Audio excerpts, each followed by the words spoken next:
today we are here. We are at the Love Deposit Studios.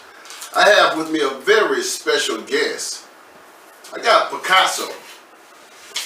How you doing, brother? Doing pretty good. How you doing, man? Glad to be here. Listen, I'm trying to hold on. I've been driving through fog, but we're going to figure it all out. It's all good, man. Glad you made it here safe, man. Big up to everybody who made it through that little ice storm we just had February 1st, which is my birthday, February 1st. All right, that's a weird way to bring in your birthday, iced in. But I made it, and we all made it. Happy birthday. Thank you. I appreciate that, man. So you have a very interesting story. Yeah. And what I want to do was kind of slowly allow you to walk me down it, and we'll share it with the viewers. Typically on this stage, we talk about living testimony. We talk about the Saul to Paul story, the things in your life that changed it and it made you make significant changes in your life. So if you have those moments, we'll share those. Yeah. But in the meantime, tell us where it all started. What part of town are you from? What part of town I'm from? I like to say Oak Cliff, Singing Hills area. I was born in that area. You know Bishop College before it became Paul Quinn? That area. I was born in that area, but okay. That area, Oak Cliff, South Dallas, in that little region. I like to say I'm like a kind of like a mud all over. But the genesis of where I was born at, Singing Hills, Oak Cliff, South Dallas, in that area as a kid. You know, so I was raised at. How many siblings did you have? To stay with at that particular juncture in my life, just me and my sister. You know, now I got a brother. You know now, but he wasn't around then. He's too young. Okay. But I'm the oldest. That particular juncture, just me and my sister, my mom and my stepdaddy. I lived in Oak Cliff or whatever. Okay. So doing all that journey was just really me and my sister. But to answer your question, me and my sister and my brother. Okay. So we're gonna walk through your symbiotic relationships, if you will, but we'll also touch on at least 3 decades. Let's do it. So you said that you and your sister and your mom grew up in Singing Hills area. I'm familiar with Oak Cliff. They live. That's Singing Hills. That's where I was born at. Oak Cliff is what my sister was all in. Okay. Yeah. Okay. So what school did you go to? Like high school? Middle school. Middle school, I went to Bow Story, John T. Hill, Robert T. Hood. Okay. John B. Hood, Robert T. Hill, and Bow Story. Okay, yeah. That's a nice range. It's all over the place. Like, it's like a little triangle, like yeah. I went to Bow Story though first, man. Okay. Yeah. It's like Oak Cliff. You know what Bow Story is? Yeah. Yes, sir. So did you live on any of the state streets? Oh wow, you took it back. Now I didn't live in the state. When I went to Bow Story, I stayed on a street called D. Hayes Street, right behind Beckley St. Jim. Okay. Right behind them. Okay. That's when I stayed across the street from Nanette Lee. She lived in that same street right across the street from me in D. Hayes, right behind Beckley St. Jim. Okay. So for those of you that don't know, yeah. Beckley St. Jim is where it used to go down. Oh, yeah. And he also mentioned a comedian, a well-known comedian by the name of Nanette Lee from Dallas. So we'll walk down that as well. So you went to Bow Story. Okay. What was it like at Bow Story at that time? To be honest with you, Bow Story to me, because me, even though I'm from the hood, I'm not what you would just say a really like aggressive guy. It's kind of like a recluse, kind of like a reclusive guy that's in the intellect, which they call it a erudite now. I was into that kind of stuff. So my first time moving to Oak Cliff, walking to Bow Story for that long walk down that street, it's kind of intimidating, to be honest with you. I'm keeping it straight 100 with you. Bow Story, them guys just seemed kind of like they wasn't playing, even though they were young at the time. Now I think about it, some of them guys were extremely aggressive and they would fight. Some guys would fight like grown men. Yeah. So and then you look at Bow Story, just looking at they had that medieval look to that school. It's kind of intimidating, an intimidating school and some intimidating guys from the 80s back there. Yeah. So when I went to Bow Story, just to walk from D. Hayes Street down to Bow Story, that's a long walk. It's almost like a 2 or 3 mile walk. Just walking down it just as intimidating, but I made it through. I made it through the gauntlet, and it put a little hair on my chest. I'm not going to even lie. And sometimes something didn't necessarily always happen, but it's the impending doom or something you think is going to happen. So sometimes he looked kind of intimidating. So I'm not going to even lie. That kind of made me kind of braving up, taking that little long excursion, that journey down the street, man. Okay. So I mean that's an interesting point of view and perspective. Because it's the things that we endure that build our character and make us who we are and allow us to get to where we're going. So that's interesting. So you said that it was a very intimidating walk just going there, and some of those guys fought like grown men. So tell me, at which point did you decide, gotta go out here. I gotta go out here and deal with them. My stepdaddy got me like that. My stepdaddy seen like he seen a weakness in me. And sometimes if you got a man in your house, sometimes a little young black man, if you don't have the right man developing you and kind of like from the inception, you become a weak man. If you're a weak boy, you become a weak man. So my stepdad said, you gonna go out there, quit being, he noticed something in me, even though I tried to fake it, he noticed something in me. Through my smile, through my energy, you can see it when a kid like that, you need to go, just go out there, do it. No, he didn't play that. Go out there. Quit sitting in the house. So I just start doing it and I made friends or whatever. Then once I made friends, when you make friends in your neighborhood, you naturally take on their personalities. Yes. Whether you like it or not. You know, sometimes you can hide behind your parents or hide behind your house. Now they hide behind the internet. But sometimes life will push you out there. And sometimes you might have to, I've had friends I thought were friends and all that kind of stuff mold me to ours and it made me kind of jaded a little bit. And then I realized with all sometimes I believe in the art of fear, and within the art of fear, it kind of made me jaded, and jaded kind of made me start being, I got to toughen up a little bit. Okay. So that's what it did. I'm not gonna lie, living in Oak Cliff, South Dallas, things of that nature. If you weak, and it takes a real man to meet that. You know, everybody don't be who they are as a grown up. You don't start off with these big monolithic personalities, like even I say like a Mike Tyson. You think he started off that way, or Muhammad Ali? The circumstances put you that way. You get bullied up. Talk too crazy, or just getting scolded on. So yeah, doing that area, walking that area, so I'm keeping it real. And I just sitting here, it's almost like therapeutic. Walking down those streets made me realize, man, nobody really bad, but it was kind of intimidating. But after a while, okay, he like that, and they come mess with you enough, and you get a girl and getting a woman and falling in love, it'll force you to be a man at a young age. Yeah. Real talk. Yeah, it's going. Listen, one of my brothers used to tell me all the time. I went to T.W. Brown. Okay. And when I was in elementary school, he said, man, it's crazy that boys getting their neck broke, people getting stabbed. Yeah. He said, man, you want to either be a man or you want to be a punk. And this was going into 7th grade. You know what I'm saying? Like a penitentiary speech. That's crazy you said that about your brother. Some of the guys who I was like, when I looked at them, they appeared to be men, but now looking at it, they couldn't have been no more like 15, 16. These like full grown men. Niggas supposed to be fighting like that, so I'm like, niggas fight like grown men at Battle Story, man. You know, some of these dudes I went to school with, like, they just watch, like, damn, them the guys. I realized at a young age, them the guys that's gonna be running the city. Them the guys that's gonna get the best women. Them the guys that's gonna make the most money because they're fearless at a young age. And that taught me, now that I've evolved into the man, you know, I've evolved into this man I am. You have to be stern, straightforward, steadfast, and a man of your word, and mean what you say and say what you mean. So my little timid personality, thanks to my stepdaddy. My stepdaddy was a Muslim man. He was very devout and kind of mean a little bit. I needed it. And back then, I didn't like it. I'm not going to lie, we used to clash. But he brought that weakness up out of me. And living in Oak Cliff and South Dallas, going to Lincoln and Battle Story and Maceo Smith, I quit playing so much. Yeah. I had to quit playing. And them niggas, you know, I see a lot of cats right now, they talk that talk on the internet, but Oak Cliff wasn't nothing to be played with. Even Big T back then wasn't nothing to be played back. Wasn't nothing to be played with. I want to stop you right there, and I want you to follow up on that. What? You said as a kid, you kid. had to learn to quit playing. That seems like an oxymoron. That don't even go together. But as a kid, you had to learn to quit playing.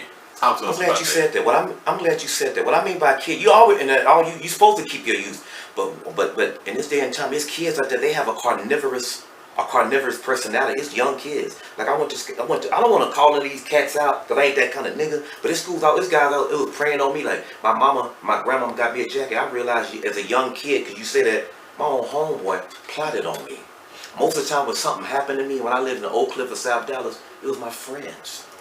That's when I realized quit playing.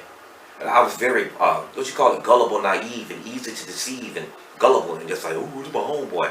Then at a young age, I was like, wow, these same friends will be the same guys that will plot on you. And I learned that living in Oak Cliff and South Dallas. So, and you're right, like you said, as a kid, you're supposed to have the natural reading Rainbow and watching Sesame Street.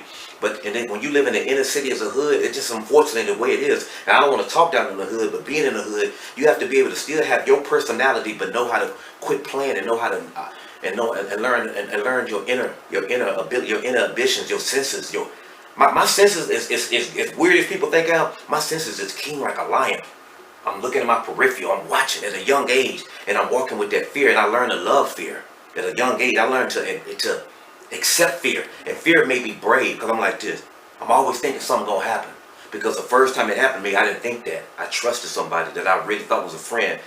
When it happened, like, damn, this the nigga I let in my house. I don't know if we can cuss, but this the nigga I let in my house. So, like you said, as a young cat, you're supposed to be young. And that's crazy you say that. You're supposed to be a young guy. And it's a shame that the hood has to be that carnivorous and that maniacal at a young age, but that's how you have to think. And I don't want to make it look like it was just like that all the time, but there was such situations walking like, you know, as a young kid, you can look at people and know this ain't nobody you play with. You can look at their hands and see it in their eyes. That's what I started learning as a young age, just from walking the Bow store, a junior high school. Unfortunately, just how it is, whatever, you know. No, you know, but I advise any kids out there to keep your youth as young as you. And I kept my much as I humanly can, because my stepdaddy wouldn't have it no other way. You know, my daddy wasn't around, but my stepdaddy, he was like a father to me. So he very strict man. And he didn't allow no weakness. Even if you hurt yourself, get up. If it don't hurt, get up. Damn. So you know, it's like you just said, it's people in the hood right now that's going through, it's like they going through post-traumatic syndrome, stress, like somebody in the military. Absolutely. Real talk. Absolutely. And many people don't realize that you don't have to be in the military to have PTSD. PTSD is a mind frame. It's a trigger based on things that you've seen and experienced. So it sounds like you got some trauma.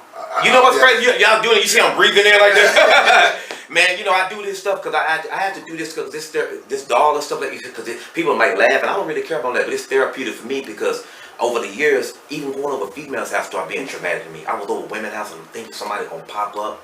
That's what Oak Cliff and South Dallas did. I'm over some chick out, their boyfriend beating the door 3, 4 in the morning. And shit just kind of, it just made me very paranoid. And when you see me, people think I'm goofy, but when you really start talking, I'm really not that goofy. I can go for you nigga if they see it and they think I'm some stuff there for a rude awakening. That's just real talk. So even just being around just loving a woman became a war. But shouldn't and I want you to introduce him. Little Picky. Little Picky. Yeah. But you know, and this is very interesting. Yeah. So I'm not ashamed. I've shared that I had PTSD, diagnosed many years ago, from Oak Cliff. Oak Cliff, And, a lot of black men had it. They don't want to admit it though. And I'll tell you this. My psychiatrist said what I was dealing with. There was a dichotomy, so I use that word all the time, of the inner me that was protecting me, that was keeping me and saved me during those moments. And then there's this other me that became successful in business. And when those two become intertwined, there's a problem. You're definitely right, man. It's a lot of black men and a lot of black women, and I learned at a young age, like I said, a erudite, somebody that's inclined for knowledge or whatever. And I learned at a young age to psychoanalyze grown women. And I realized that it's grown women and grown men and kids in our neighborhoods that are mentally sick. They sick and they're not healed, and we disguise them with these clothes and this fancy and these Adidas and Nikes, but we need to be healed. There's little boys out there. There's little boys that have been touched on by grown women. I'm a little boy that's seen grown women breasts. That's the stuff that happen in the hood. So it's a lot of kids out there that have an emotional storm over them. It's a lot, and I just started noticing at a young age or whatever. And sometimes even as young men, our grown men, we propagate and tell our little boys that it's cool to even have intercourse at a young age. That's why these little boys have such a. I can look at some of these little boys and see a malevolence in their smile. They're not being told they loved and hugged or whatever. So the hood being in the hood just showed me that. It just made me a lot deeper than people maybe even my mama. My mama passed away January 2021, and when she passed, I don't think my mama even realized just the things that I observed. I even observed her movements. I even watch how they pander to men of power, like a deacon or a reverend at a young age, like a reverend, how they prancing around trying to impress them. So that's what the hood just got me, just probably more deeper than a guy my age let on. I don't, my stepdad, like I said, being brought up in the Islamic faith, and I inhale, that's my way up. These interviews become therapy to me, man. You know what I'm saying? Just speaking my mind, because I want somebody to be able to look at this video and understand it's okay as little boys to let our pain out and little girls to let our anger out. And I don't know if I just want to blame it on the hood, but I like to be very specific when I speak, because I'm speaking to a specific audience. Some people, they're afraid to get on these cameras, so they start saying, "Oh, everybody." No, it's our inner city kids. That's why I do this puppet, because I know it's healing. It can bring a smile or whatever. So it lightens the mood, because sometimes I find myself even being too abrasive with my approach. So I do this to soften it so they can get that medicine. Sometimes it be so bitter they can't digest the medicine or whatever, you know. Wow. Real talk, man. But anything, you know, ask them whatever. It's real, and it took me down a great path, so now I can appreciate that. Yeah. So in the Love Deposit Studio, I mean, one of the things that Uncle JoJo is known for is his philanthropy, and really trying to prevent violence, black on black crime, etc. And you know, you just talking about the therapy and the pygmy, the dog, Little picky. picky. Look, PikaHsSo, little picky, baby. I try to make it just like me, you know. Yeah, little picky. It's cool, man. No, it made me realize that in the community there's certainly a need for healing, and if we can tie those things together, we should, because kids should be able to play. Youngsters should be able to have fun. Yeah, that's what he's asking. Youngsters should be able to have fun. Youngsters should be able to be free mentally, without anguish. A lot of youngsters are taking on the personalities of the pain that's been visited upon them by their fathers and their mothers at a young age. They don't realize that though. I think sometimes we subject our kids to stuff they have no business seeing. Some of the darkness that your father has in his heart, he's bestowed it upon his kids inadvertently. It's generational cursing. You don't know where that stuff pulling from. They got generational darkness or whatever. They don't know where it's pulling from. They don't know where that stuff coming from. Like our mothers, and then they visit that darkness upon their daughters, and they don't know that stuff is like, when you look at the human, the psyche of the human mind, it's 400 different personality traits you pulling from. They might be from generational curse. So it's very vital that we soft with our children and not subject them to a lot of this darkness. Even with some kind of music, that music can be like an incantation, which is like a chant, like chant, and it's being embedded inside their subconscious mind, man. Okay. You know what I'm saying? A lot of my deepness, man, you gotta wave me over. Sometimes I'll raise both of them, so I take it real deep, man. No, that's fine. And we give you full 100 permission to unabashedly be yourself and who you are and your expression, right? And I know we're gonna get to your story, and that's where we going. Yeah. But I want to ask you right now while we are here, because you're talking to a guy. I wear a cape. Yeah. You know what I mean? I'm Captain Love Deposit. Yeah. So, and you sitting right here with Picky. Little Picky. Yeah. Introduce us to Little Picky and how was Little Picky birthed? Little Picky was birthed. I'm a man of what you say. A lot of people they when you change the story get changed up and they leave out. I got a Caucasian friend named Hillary, and I'll say, hey Hillary, I'm doing hip hop, but it's not interesting enough. I said I need something, so we just looked online and just looking it up, and we just brought it out to bring out my inner personality when I'm on stage. The first time I did it at a Spice One show in Fort Worth, and I brought him out. So Lil Picky, when I looked at the whole mechanism of what a puppet does, it's here to heal, and it brings softness and laughter to elderly people and kids. So I said, let me do something where I can do my stuff where it take me to another audience instead of always trying to worry about the grown-up, because I'm getting old. You see the grays in the beard. I have no problem with that. I want to do something where I can appeal to kids. So when I did the study of puppets, they bring them in an old folks home. I was looking at a documentary saying people bringing puppets to me. They felt lonely and empty.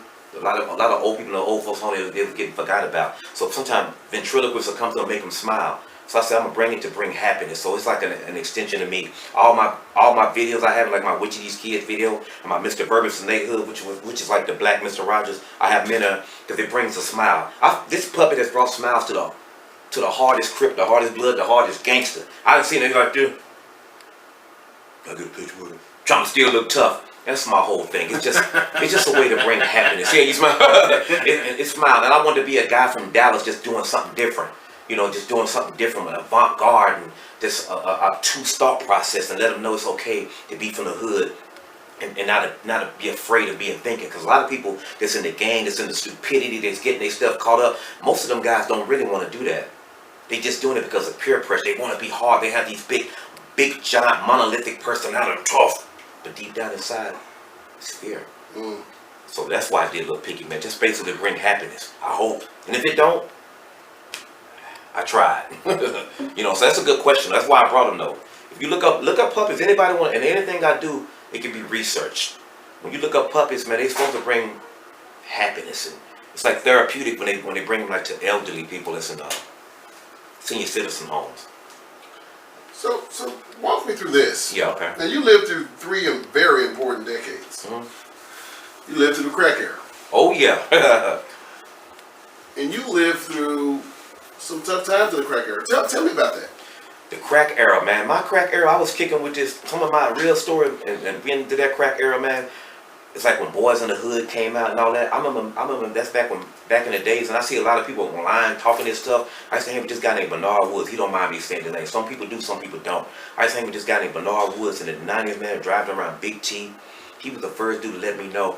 And he had a Mustang with the center lines. Remember that? Yeah, center line. line. He the first dude to let me know, man, if you play around and you don't have no art in this gang thing, whether you do it or not, the people out there don't know that. So you wearing the clothes, you looking like the music, you looking like the beat and the snare, and they'll bring their hat to your ass. So I remember there was times in this gang banging stuff, and I'm not glorifying none of this stuff, and I'm not a gang banger, never have been, but just because I'm nothing don't mean I've never been subjected. Right. Riding around the bottom part of Oak Cliff, that's the old Roosevelt, called the bottom. Yeah. We going on back in that era, in that crack era.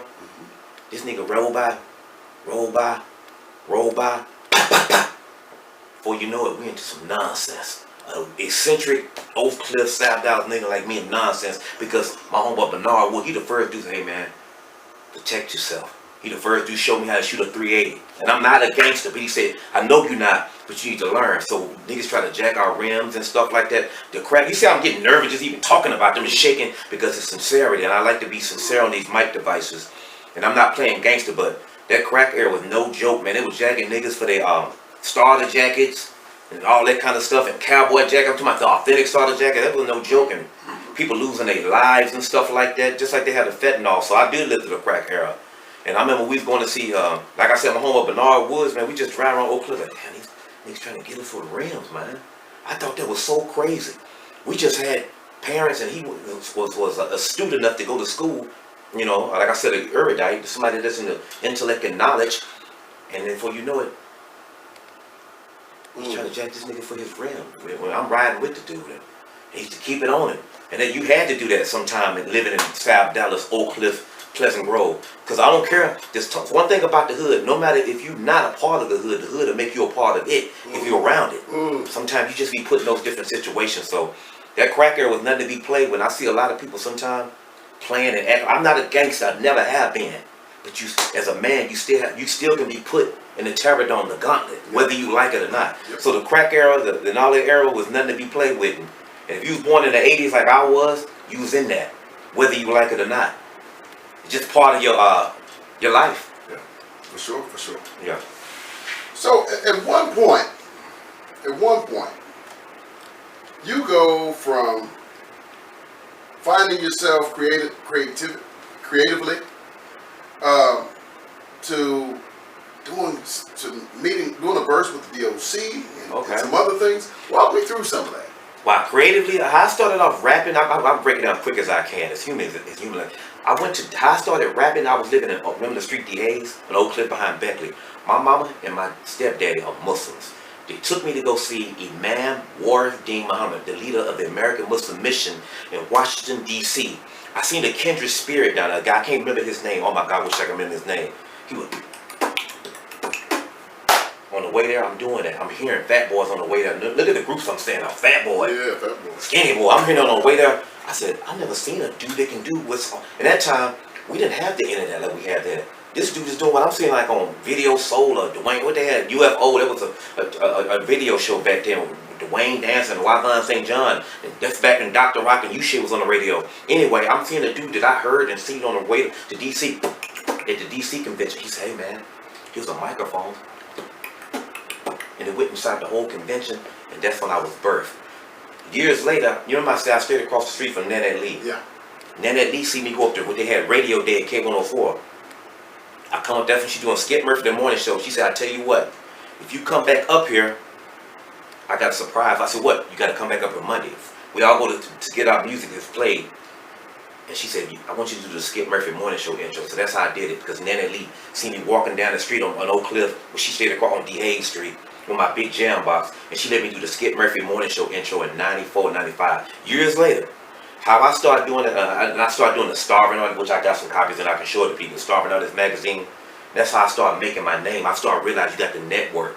I started going to conventions and da-da-da-da. That led my mom and my stepdad to take me to the DC to meet Nana Lee, to doing Starving Magazine. We interviewed Notorious B.I.G., Outkast, Guru. That's facts. You know, as a matter of fact, people, I brought them just in case people, because a lie and challenge can become the truth. If I had a tattoo for what I get, when we start interviewing these powerful people, I'm gonna get them. Like, it started with this Starving. I had to bring this stuff because sometimes people think we're making this stuff up. We started with the Starving Magazine. And I kicked this stuff, and this stuff is so old, in 94. That's all this stuff needed for my mama now.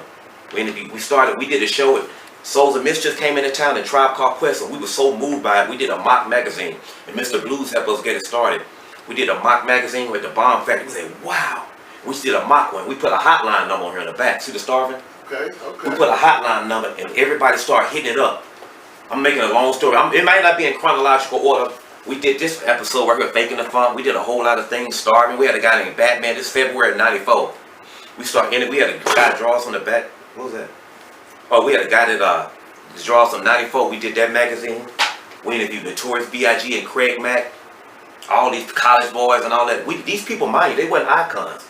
Notorious B.I.G. and Craig Mack. Ahmad. Back in the day when I was young. Got Mastermind. In anymore. Master Ace. I remember Master Ace checked me at the Bronco Bowl. Master Ace from Juice Crew checked me because I just won this group called Legion.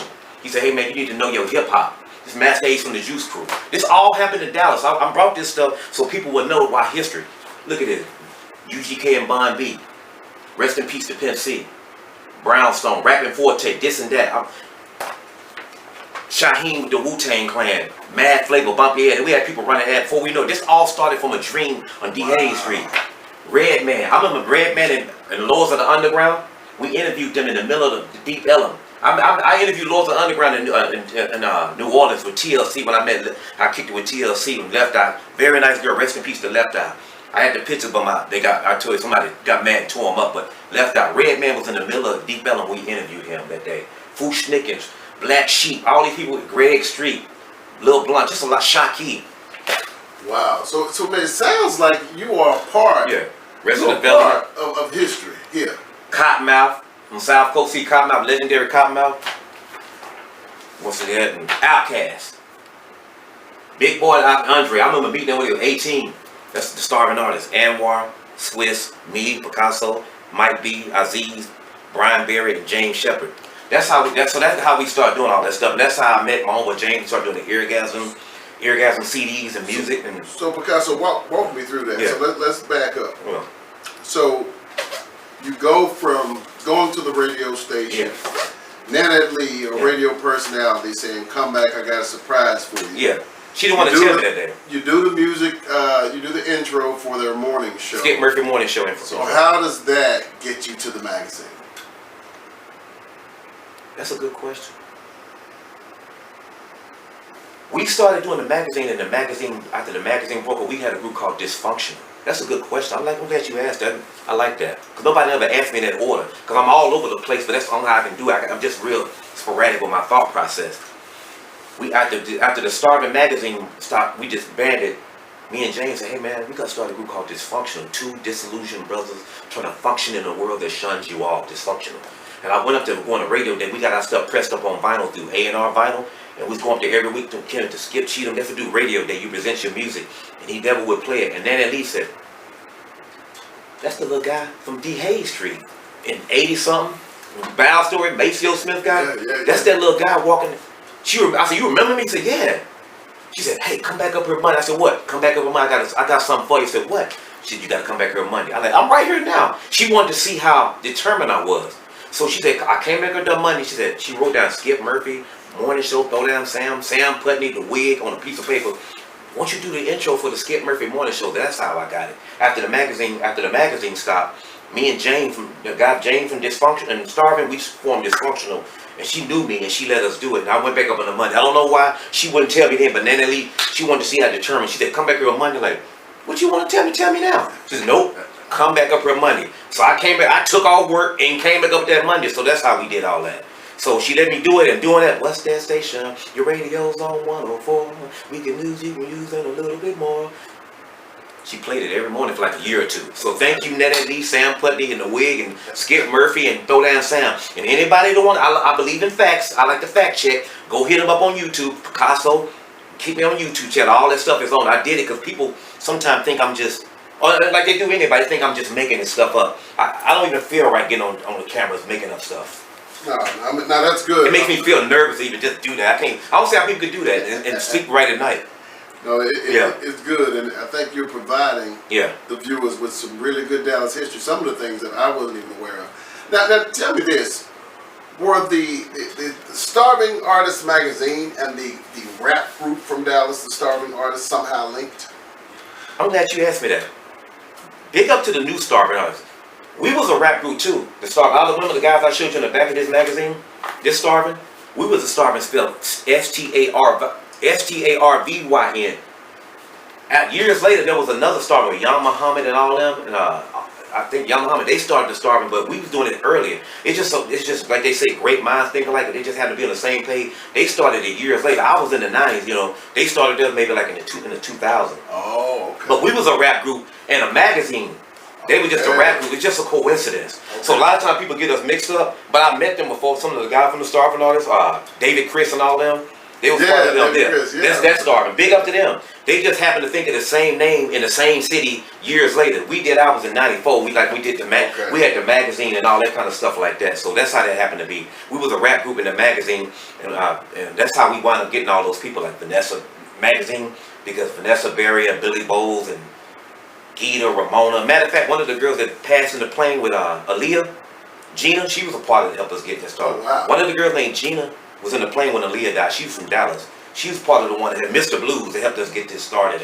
And Greg Street, one of the big DJs, he's helped us get that started. He's in Atlanta now. Arrested Development, all of them. So basically, we was a Starving Artists magazine before them, but it's no biggie. It's no beef. That stuff's so old. That stuff is old, but it's just a great minds think alike. Yeah. So big up to the new Starving and the old Starving too. So walk me through this. Yeah. So at one point, you began to do the official Dallas Mavericks playoff theme song in 2006. 2006. Okay, when I did the Dallas Mavericks theme song in 2006, I was with a group called PPT, which stands for PikaHsSo, Picnic Time, and Tahiti. And it started on my birthday, February 1st, 2006. Picnic and Tahiti called me on the phone and said, "Hey, PikaHsSo." No, I met a guy named Alan Cohen. Big up to Alice. I can't forget his name. Alan Cohen, a Jewish guy. He said, "PikaHsSo, a week before this all happened, it happened so fast, the Dallas Mavericks stuff. PikaHsSo, why don't you do the Dallas Mavericks theme song?" I said, "Cool, I'll do it. Hell, I'm happy." I made the Picnic and TD called me on my birthday, February 1st, 2006. "Hey man, we got a group called PPT," because I did a song called Verb. And it's all these different color spectrums, and the whole concept was to make the colors go so bad when you have an epileptic seizure. I'm keeping it real. We want the color change to be so quick. But when the influx of fan mail, at that particular juncture, TD and Picnic never had that kind of fan mail that I was getting. So they said, "Wow, who did the beat?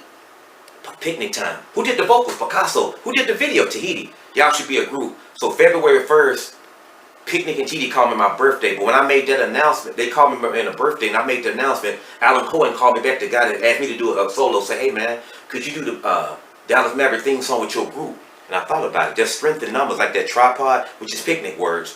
That tripod I only stand because it's 3. So I decided to have them two do it with me.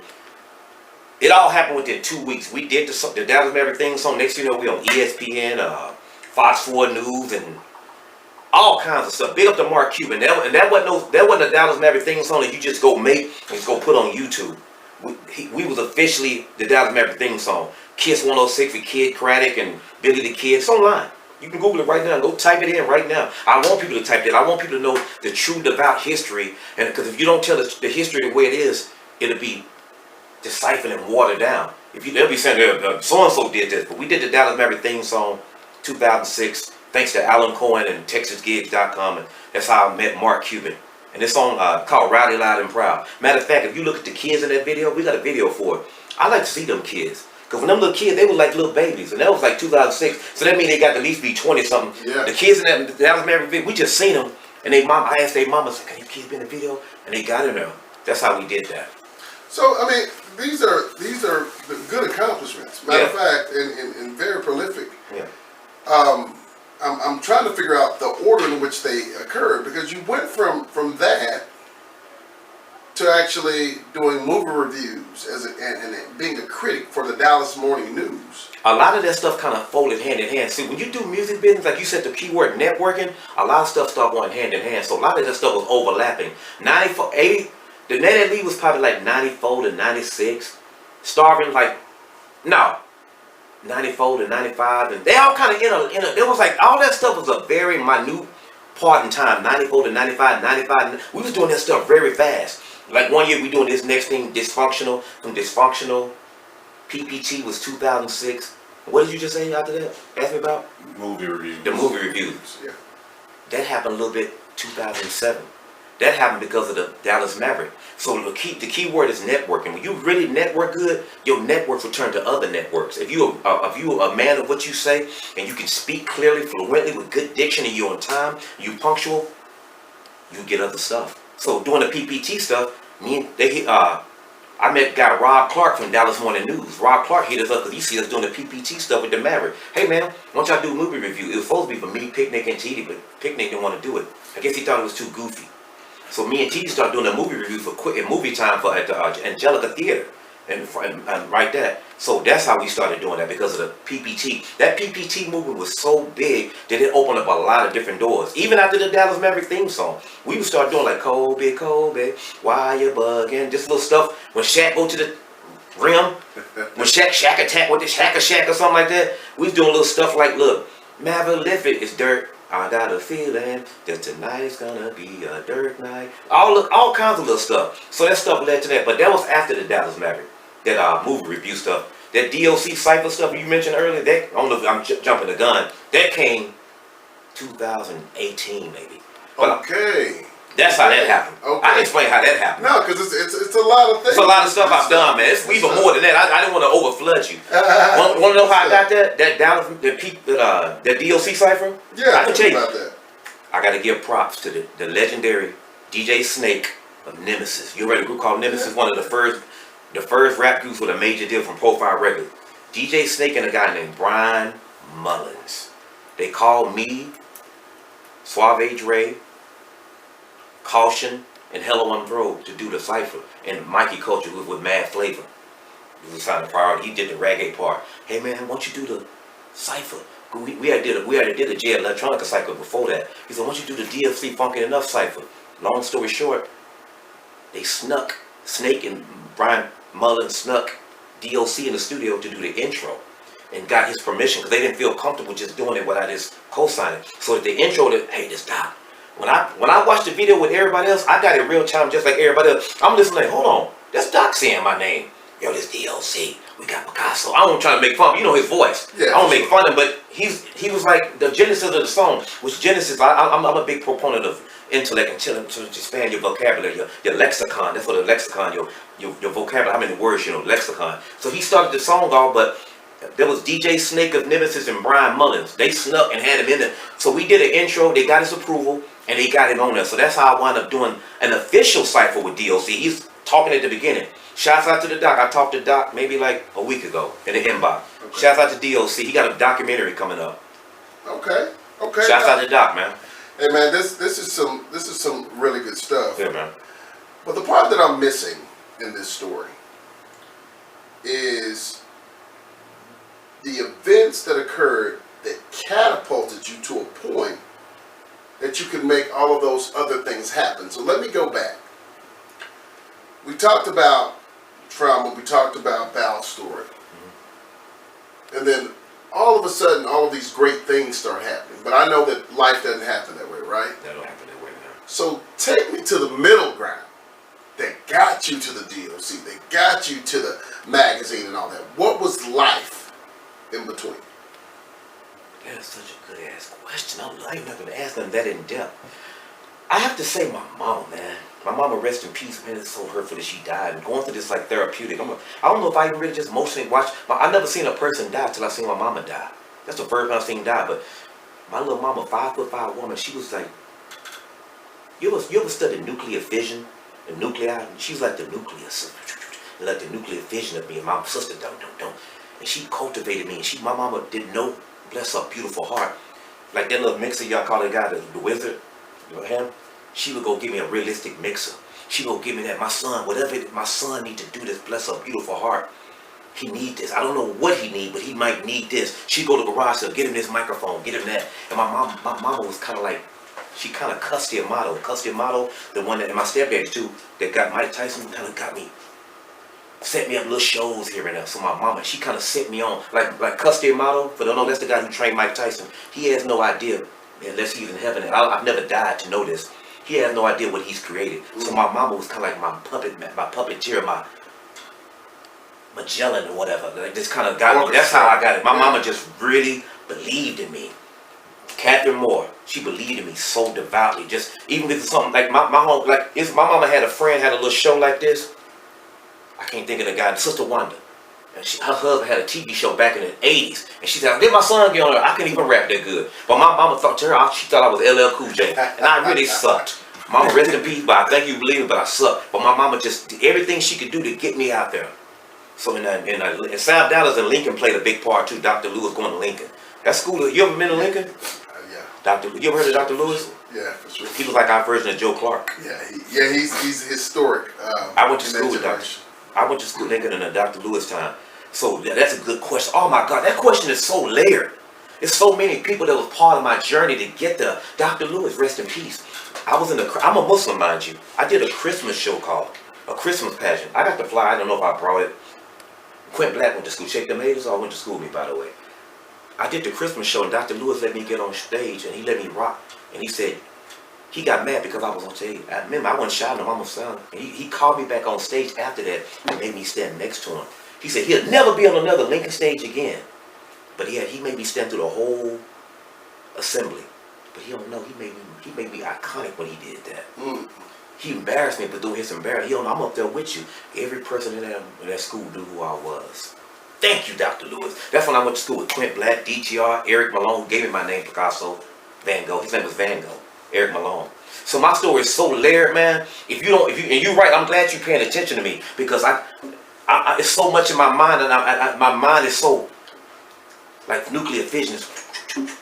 If you don't listen to the key points, I skip over stuff. But that's Lincoln High School was a very pivotal part. Going to school with them guys like Curtis Blow and he was one like Curtis Blow and Devo X. They was popular before me. Devo X and Destiny. They was like our Jody, Gary Harris, the Harrises. They went to Lincoln with me.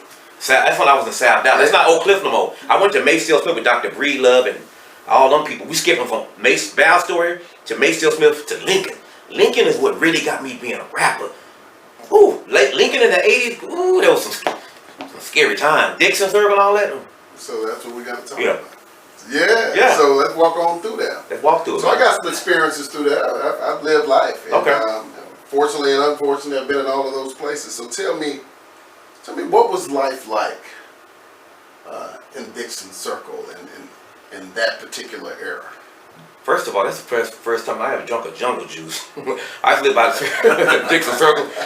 Dixon Circle to me, man, Dixon Circle showed me with anger. I'm not no gangster or tough guy, but it showed me I can kind of fight. But anybody can fight if you pushed. The first time I lived in Dixon Circle, I lived right on the corner from Lee's Grove to the apartments, right by the train track, right in that corner. Some dude walked up to me and hit me across the chest with a bottle. This is no bullshit. And I know I never had you find that moment, he hit me with a bottle and ran. The nigga ran to his apartment, like on behind the side of the building. I run to the building, I put my foot in his door and pivot his foot. I'm up in this nigga house like, dude, his mama and sister, this nigga hit me with a bottle. I'm so stupid at the time. I'm up in this man's house fighting with it because he pissed me off. That's when Dixon realized I ain't gonna let nobody else mess me ever again. I've been jumped before in Oak Cliff. I've been jumped on Keystone Pope, and I got sick and I had my homeboy set me up. When this nigga hit me in bottom Dixon, that's it. No. That's what Dixon showed me. Dixon Circle, and we used to sell, me and my stepdad used to sell fish door to door in Dixon. Dixon Circle. I think if anybody who lives in Dixon Circle probably need counseling. I'm not knocking Dixon. But Dixon, you've been to Dixon.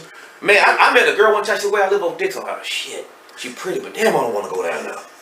And this is the real story. I don't know what it's like now. I'm an older cat. I don't want to go down there no more. But I lived in Dixon, right across the street from Leeds Grove. I can't think of the name of the apartment. I got to drive down there and look again. Remember, I can't remember. I lived in the 80s. This guy hit me with a bottle, man. I ran down the side, the back of the apartment, through the side. He ran to his apartment, and just as he got there, I put my foot and wedged it. His family was trying to push. This is no lie.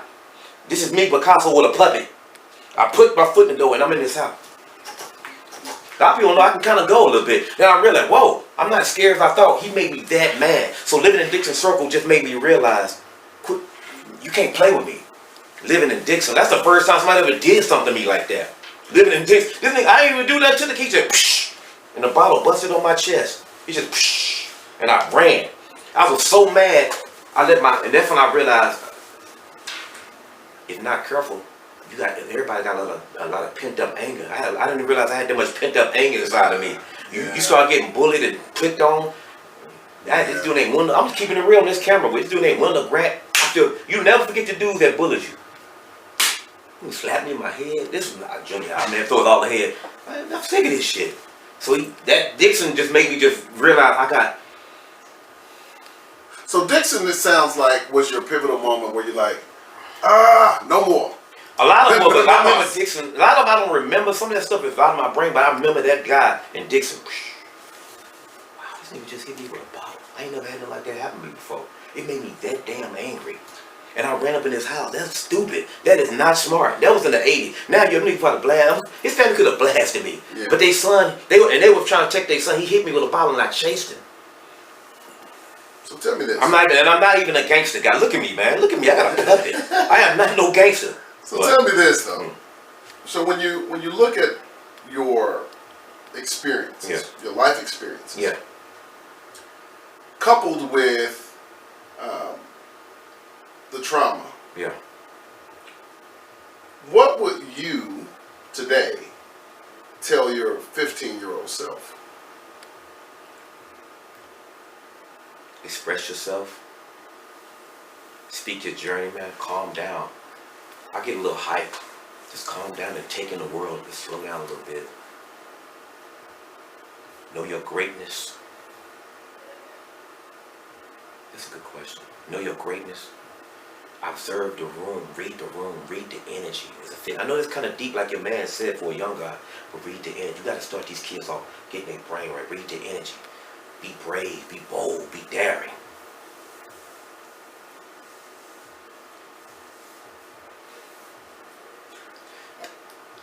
Don't have sex without condoms. Know women, know their mission. Don't go over a woman's house without knowing everything about this woman. They're young. I learned that at 15. That's when you first start adventuring women. These women not being all the way forthright with you. They got other guys.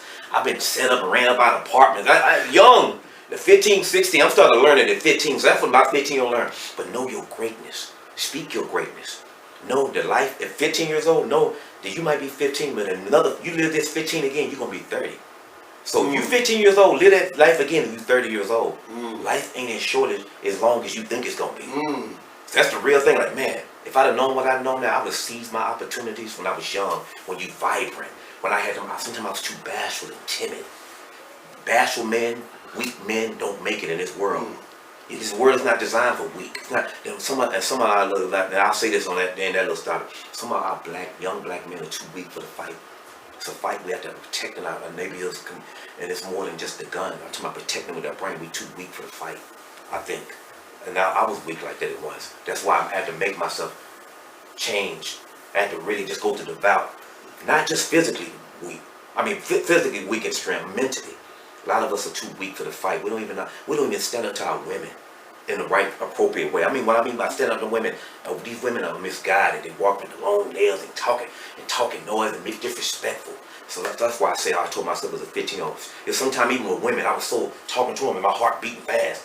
You know, back now I'm talking to them with my heart. I'm so damn nervous. Just know your manhood and just know who you are as a young man, because you're going to be the future leader one day. Go into these situations like that guy behind y'all, kind of learn how to do all that kind of stuff. Learn how this stuff work. Learn the camera crew. Learn how the lighting go. Learn how to speak. Learn how to speak with good diction. Learn how to be captivating. Don't wait till it's all over.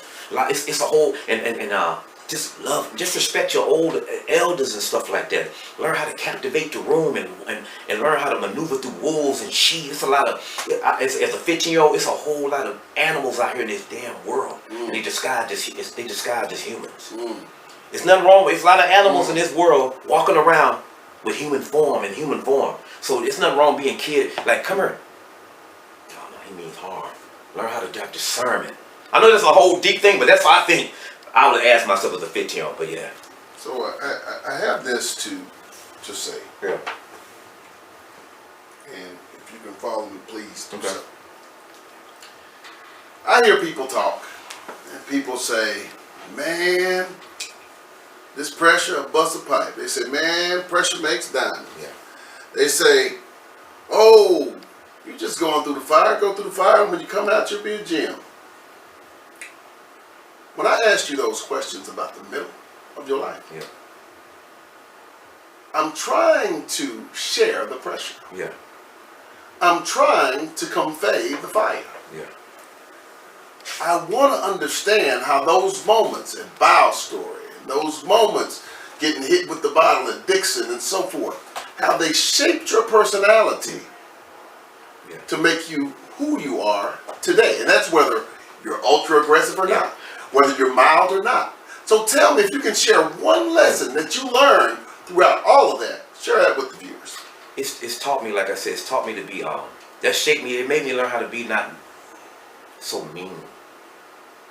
It took me who I'm natural, my mama, the Genesis, who I'm that natural and nice guy.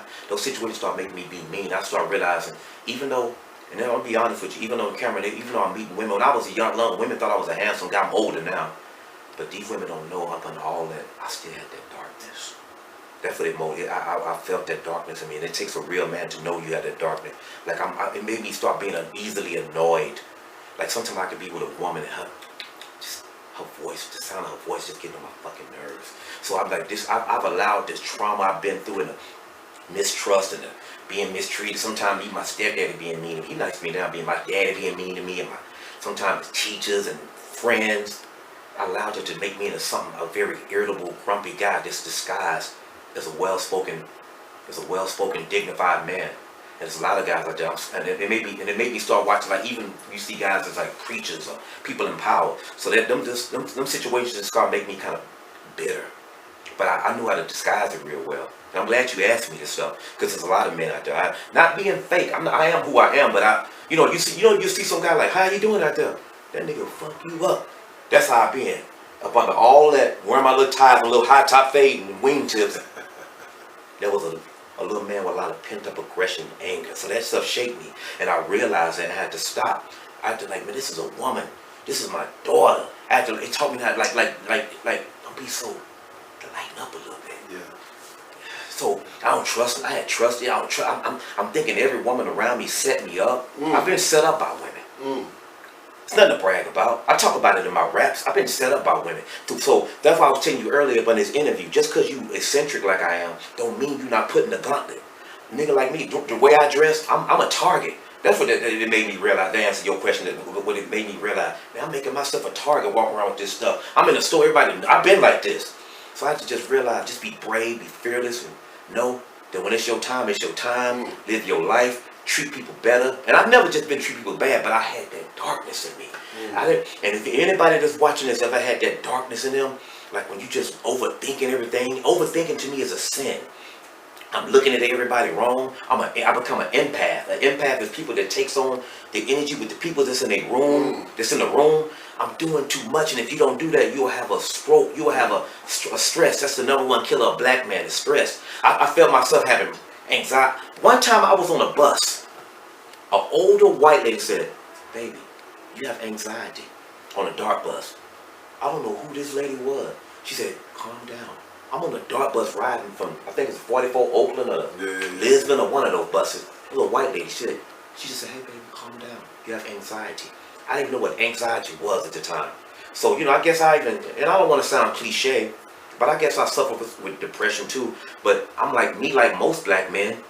And then I'm going to keep it even realer. People don't even take me serious, so sometimes that pisses me off too. And I did it to myself because I want to stand out so much. my peers, my homeboys taking me as a joke because I do stuff like this. I'm talking backwards. I know Arabic. I'm eccentric. I'm doing this weird. I'm talking with this big extensive vocabulary. Like I said, the lexicon, and then my friends not taking me serious. So sometimes that pisses me off. Real talk. I never said that on camera. I'm looking at my friends not even taking me serious. Not my homeboy Bernard, but most of my friends, they taking me as a joke. But they don't know when it all comes down. I can see whatever I'm not afraid to express, they are. So I realize I'm really braver than them.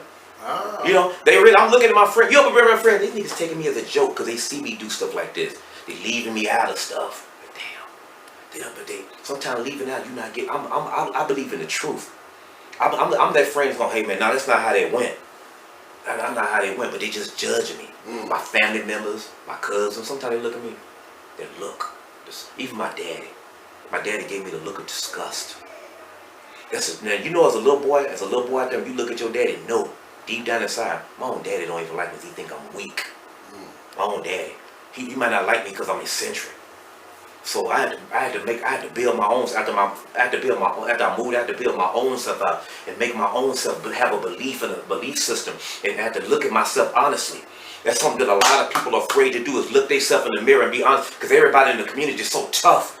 And I have to tell people, when I was in those situations, I said when the dude shot at me and my homeboy, tried to take me and my homeboy Bernard Rim, that shit was scary. And there's nothing wrong with fear. If we didn't have fear, we would run out to the traffic and kill ourselves. So fear is what keeps a deer alive in the jungle. I had to start looking at stuff like Mutual of Omaha, National Geographic, and looking at the migration of the apes and the migrations of animals and see how they survive. And I see a lot of people now playing on these mic devices. And when that stuff is really in your face, it's scary. Yeah. That shit is nothing to be played with. When it's not a movie no more. It's not a video game. Yeah. And everything y'all kids been doing in the past, me and my homeboys and people and everybody homeboys across the land have already done it. It's just a repeat. That part. I see cat, man, that's a repeat. Nigga, I done seen niggas, man, my homeboy done did that. Man, my homeboy Google done beat him. My homeboy Bernard done did that. My homeboy Cottonmouth, one of them turntable. I see talking noise at radio, standing up for us, Cottonmouth. Nemesis, they the first for this deal. DOC, he was on, like he said it himself, on drugs and got in a car wreck. Anything you've done, cussed out women, they've been done. It's a repeat. Let's change the narrative. So yeah, man, I had to look at myself extremely honest. Extremely, brutally honest, because I wanted anybody, whether they man, woman, a child, kid, or boy, white, Caucasian, Jew, Protestant, Kingdom Hall, whatever you go to, Muslim, he kept it real. Anybody can relate. To me, religion just a front, just to hide, make you think you better, makes you think you highfalutin, which is arrogant, think you highbrow. We all have the same pain. We all walk the same walk. That's what I realized. I'm glad you asked me that question, because that question is like a triple vortice. When you look at them, I'm always learning. I'm all about education. It's like a cloud. They turn a funnel cloud that turn it four different tornadoes. But that one question, it led to that. So yeah, I had to look at my daddy, man. My own daddy. I don't even think my dad even realized. I'm gonna say this on camera. I don't even think my dad even realized the emotional damage that he bestowed upon me, and I'm doing the same thing with my daughter. Just generational cursing. He probably got it from his daddy. Sometimes my dad, damn. I think sometimes the stuff that my daddy did was more damage in way than what my stepdaddy ever done. Because my stepdaddy, he at least stayed with me and my mama through my mama took her last breath. My dad still time, the look he gave me like this. Nigga, you gonna make it 335 for the rest of your life, he told me that. And that let me know you gotta be real careful what you say to your kids. So all that stuff molded me. I'm not a gangster, but I'm an emotional. Anybody that talk to me, that you can probably tell, I'm an emotional wreck. And I can admit that shit. And a lot of people don't know, they play with me sometimes, and they see me doing it because I'm well spoken, and that's a sign of weakness in the hood. Sometimes being an intellect can be seen as a sign of weakness. But any of you young kids, I stand up for you. All you young kids in the hood, that's geniuses, that's brainiacs, I stand up for you. And you ain't got to go in the penitentiary and go to the pen to prove that you something special. That's been glorified in the hood on these blogs and these podcasts. It's like an ignorant contest. Who can be the dumbest? Who say my new. Fuck. Yeah. I see that in these little kids, my nigga. That's why I do this pick. It's like just my way of mentally spoon feed them. You ever heard of Pavlov's dog? Pavlov was a German philosopher and a scientist that did it's called mental conditioning on dogs. He did a little test on them, and he rang little bells and feed them at certain time during certain junctures. Bells whistle, and every time that bell would ring, they would salivate. We have been Pavlov dog. It's a mental conditioning that's been put on us in Dallas. We've been mentally trained, and we don't even realize it. So we've been mental Pavlov. Look him up as a scientist, a German scientist called Professor Pavlov. He did studies on dogs, and he fed them and did shots on them. And it was kind of brutal what he was doing to some of those dogs. But he showed, and he fed them at certain times. And then when he stopped and rung bells, the bells at school, we all conditioned and trained. We don't even know. We've been trained in this city. And this city, to me, I think has a curse put on it. And it's time for us to break that curse. So little boys and little girls can know that it's cool to be happy, just to smile. Just to smile and have a sincere smile. A sincere smile is what they call a Dixon smile. When you smile and you use all your natural facial muscles. You know what I'm saying? That's why I got deep. The hood, all that shit you asked me, that's how I got so deep like this. Going through all that pain, it made me deep. And my stepdad and my mama, they had me reading Quran and they are fat. That's